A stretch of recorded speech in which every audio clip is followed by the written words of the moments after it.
It's a very great pleasure to be here this morning among all of you and to talk about a favorite subject. The fact that you are meeting here today and spending a full day to reflect and seriously consider a subject so important as peace is in and of itself quite remarkable.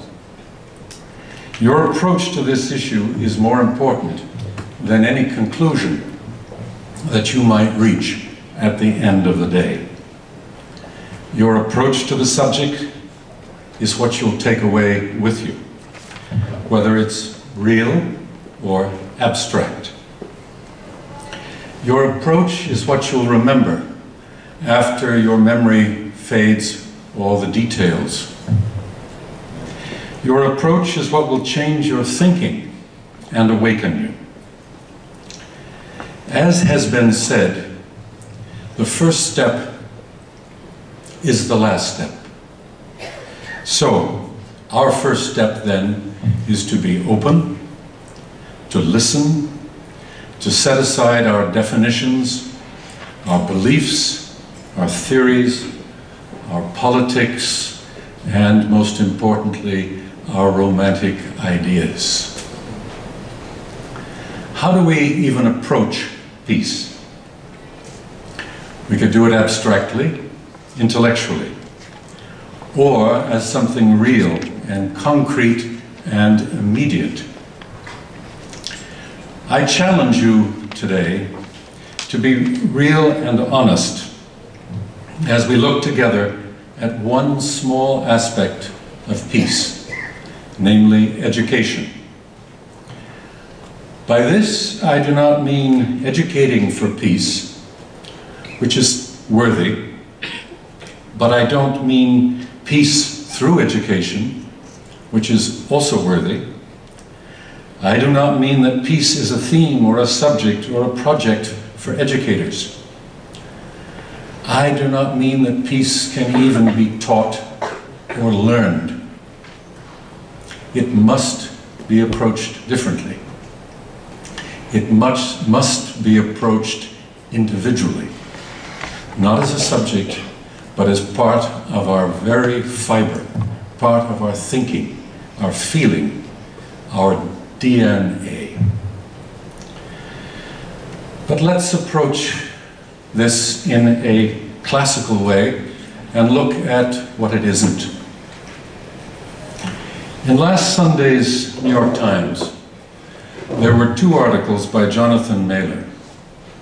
The first was titled Bad Education, and the second was titled Reformed School. Perhaps some of you saw those articles. Both of them laid out the full spectrum of education as it is today, particularly in this country. Charter schools, Head Start, standardized tests, teachers' unions, and underlying all of it was the call for reform. All that Mailer wrote about, and the many calls for change and debate, new standards and reform, these are not the real problem. And they certainly don't approach the issue in a meaningful way, a way that will lead to effective change for students on an individual basis. The real problem is our approach to education as a whole.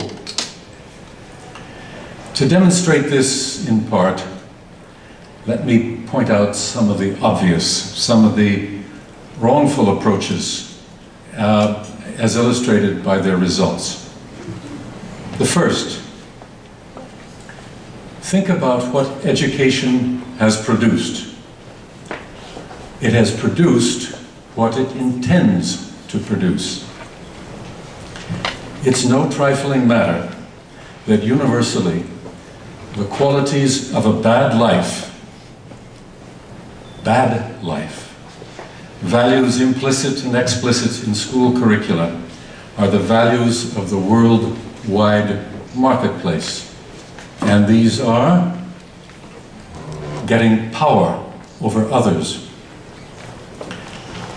Gathering, collecting, and keeping as much stuff as you can in your life. Getting revenge on your enemies, and they are everywhere. Drugging yourself one way or another to forget that you're not really quite human. Next, in schools and at home, children are surrounded by psychological and spiritual rituals, rules, and mandates. These merge with their emotional life and shape and form their inner life and character. Next, the American Council on Education and the Cooperative Institutional Research Program at UCLA conducted a survey recently on the essential reasons students go to college. The results? The number one reason students go to college, and this is a quote from the survey, to be very well off financially. Top of the list.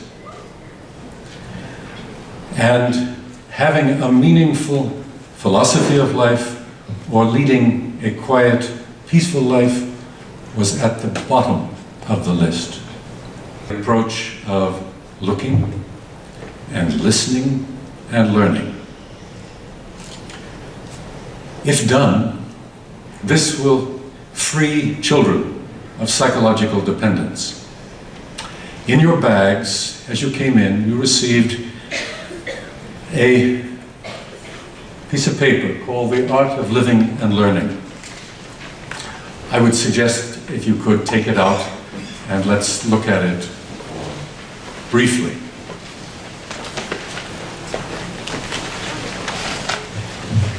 These are called arts because there is no fixed, rigid curricular content to these arts. These arts are learned as awareness and sensitivity flower in the student. And of course, this depends greatly on the relationship between the student and the teacher. Under the art of inquiry, there is self-reflection. Self-reflection can be learned. Art of communication. Listening. Listening can be learned. It is not something that we do automatically. We hear automatically, but we don't listen easily. Here, listening means putting aside prejudice, putting aside points of view, putting aside educated knowledge for true listening. Under the art of engagement, attention. What does it mean to pay attention?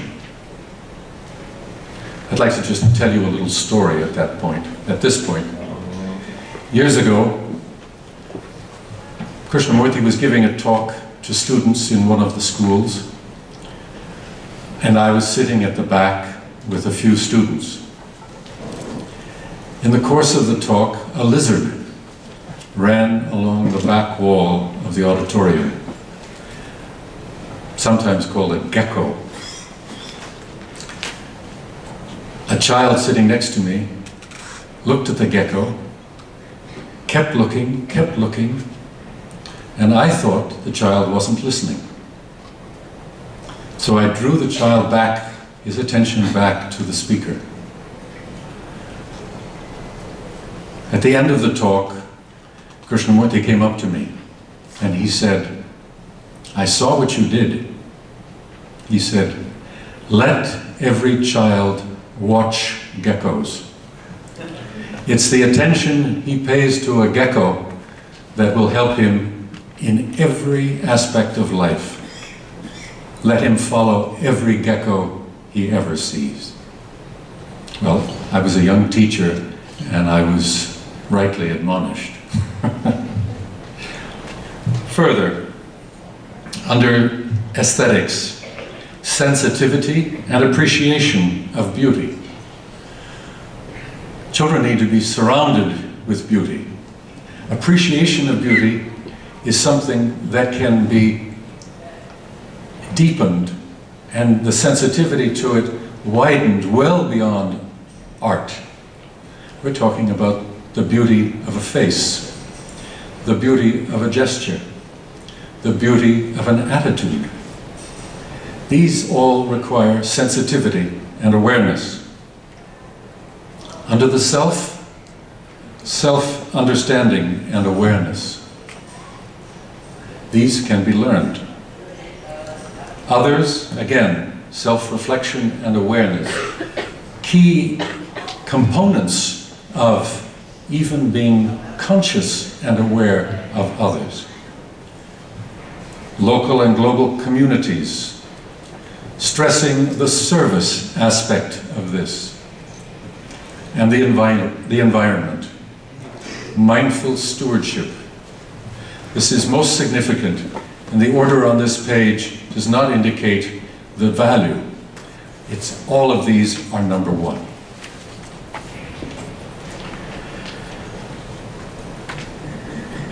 So, the questions that we conclude with are questions that should be asked by all teachers, all students, all parents. What is education? Why are we being educated? And why has education become such a huge problem? These are questions for us to ask at the grassroots, at the ground level. Because real education policy must come from the ground roots, not from President Obama, not from politicians and bureaucrats and departments of education. All of this must be demanded by parents.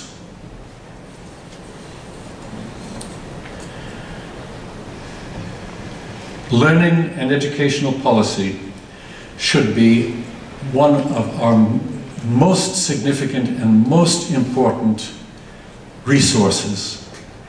Conferences, attention to the details of a child's education by a parent, attention to all of these elements by a teacher should be the focus, the most important aspect of their lives. The highest profession in the world, the most significant profession in the world, is that of an educator. So, I challenge all of you to create a wholly new approach to learning and education, and therefore the art of living. Redefine education. Don't just reform old concepts or old government policies. Redefine it. Then we will graduate young people who are intelligent, compassionate, and caring. Take it on for yourself and others. There is no higher way, there is no better way to spend a life than in the awakening of intelligence.